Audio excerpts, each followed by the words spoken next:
Harmer strikes again to put Essex on top at Chelmsford.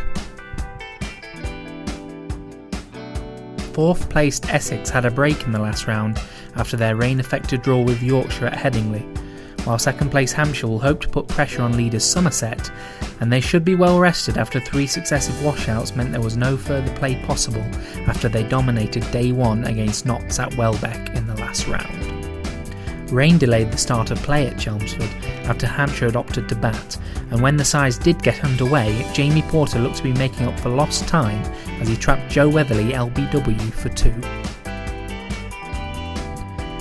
It turned into a double strike for Essex when Rahane feathered behind from the first ball of Porter's next over. Hampshire were in some serious trouble when, with the score still on 8, Alsop picked out Lawrence in the gully off Cook. Russo counter-attacked in typically belligerent fashion as he drove Porter down the ground, and North East got in on the act with 2 boundaries of his own from a Cook over, either side of a rain delay. Before an aerial drive by Russo took Hampshire to the lunch interval on 43 for 3 as the batsmen attempted to dig their side out of a hole. North East and Russo looked to pick up where they left off as they both picked up early 4s in the afternoon. But in just the 2nd over of the session, Harmer struck to remove North East LBW. Newman Donald hit back with a cut to the boundary off Harmer, but the South African had the last laugh when his compatriot Russo came charging down the wicket and Wheater whipped off the bails.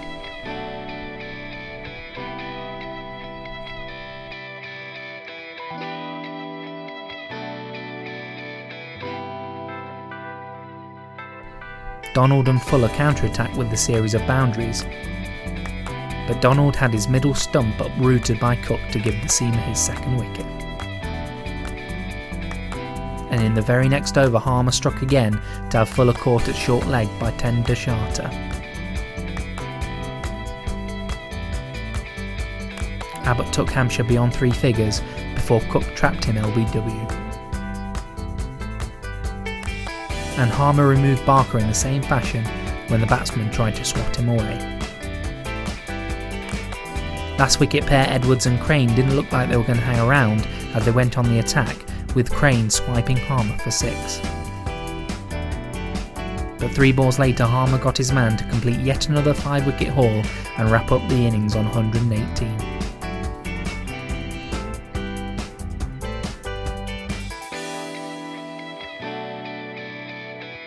Essex made a start to their innings that was in stark contrast to Hampshire's as both openers found the boundary early. The batsmen looked in control as their strong start continued and they reached a relatively untroubled 37 without loss by the tea break.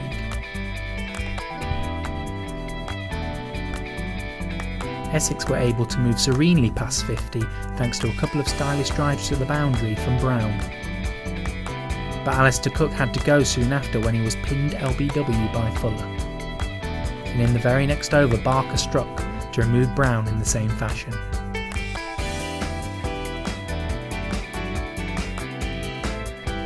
The new pair of Wesley and Lawrence looked to steady the ship, but Wesley was soon on his way as he was bowled by Barker as Hampshire fought back after the tea break.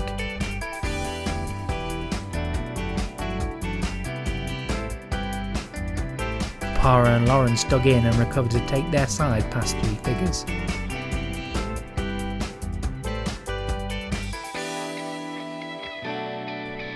And Bopara went on the attack with a series of boundaries, taking his side into the lead with a maximum off Crane.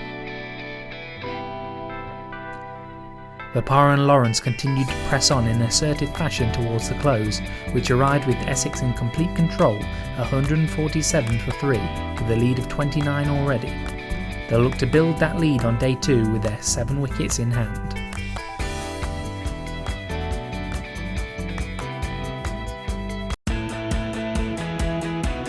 Harmer takes 12 as Essex thrash second-placed Hampshire.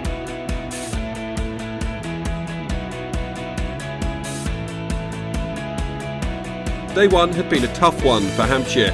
They were bowled out for 118 and put under pressure by the Essex batting lineup, who finished the day with 7 wickets in hand and a lead of 29 going into day 2 at Chelmsford. Ravi Vipara had brought up his 54th first-class half-century in the final over of the first day's play. He and Dan Lawrence would resume with their side in control, adding 22 runs in their first 10 overs of the day before Vipara would be trapped LBW for 59 by James Fuller.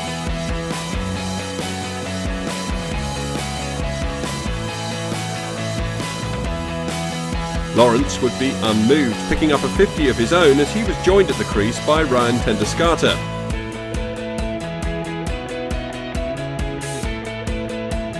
Kyle Abbott would bring an end to Lawrence's knock though, trapping him LBW for 57, the big South African picking up 2 wickets in his next over. Adam Wheater would depart for 4, followed 4 balls later by Simon Harmer, both out LBW. As Essex looked to rebuild, Fidel Edwards would unleash a swinging Yorker to uproot Aaron Beard's off-stump for 2. And whilst Edwards' first wicket was all his own doing, Ryan Tenduscarter had a hand in his own demise, chasing an outswinger wide outside the off-stump to nick behind to Tom Alsop for 12. Abbott's 4th wicket would come in the next over. Sam Cook another to be trapped in front for 1, bringing the Essex innings to a close.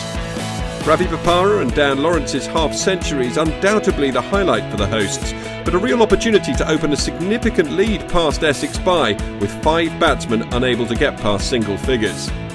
Play would resume with Hampshire 95 runs behind, and they lost opener Tom Alsop early on, trapped LBW by Jamie Porter for 2. The wicket would signal lunch and an opportunity for Hampshire to regroup, but any hopes of a top-order rebuilding job seemed to evaporate as play resumed. Porter had Rahane caught behind for a first-ball duck off the very first delivery after lunch. The league leaders were now 5 for 2, and just 3 overs later, it didn't get any better. Harmer would pick up a quick-fire 2 wickets in 3 balls. North East, the first to go, beaten by spin and stumped by Wheater, before Riley Rousseau would only find the hands of Beard to depart for 4. Another would come for Harmer, Donald attempting the sweep but only finding Beard for his second catch of the innings, the Hampshire batsman out for 4. The Essex spinner was running through the Hampshire order as he had done in the first innings. Fuller was his next victim, falling LBW to a sharply turning off break for 4. 2 balls later, Harmer sealed his second fifer, Barker feathering one to Alistair Cook at first slip to depart for a duck, leaving Hampshire 32 for 7. Aaron Beard would come into the attack as Kyle Abbott and Joe Weatherly looked to take the attack to the Essex bowling, and they plundered a few boundaries.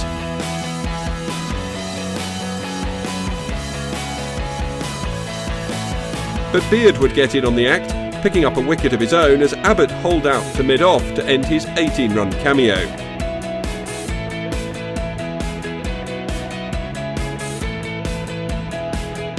If there were any doubts that it was to be Harmer's day, they were put to bed as he picked up the wicket of Mason Crane.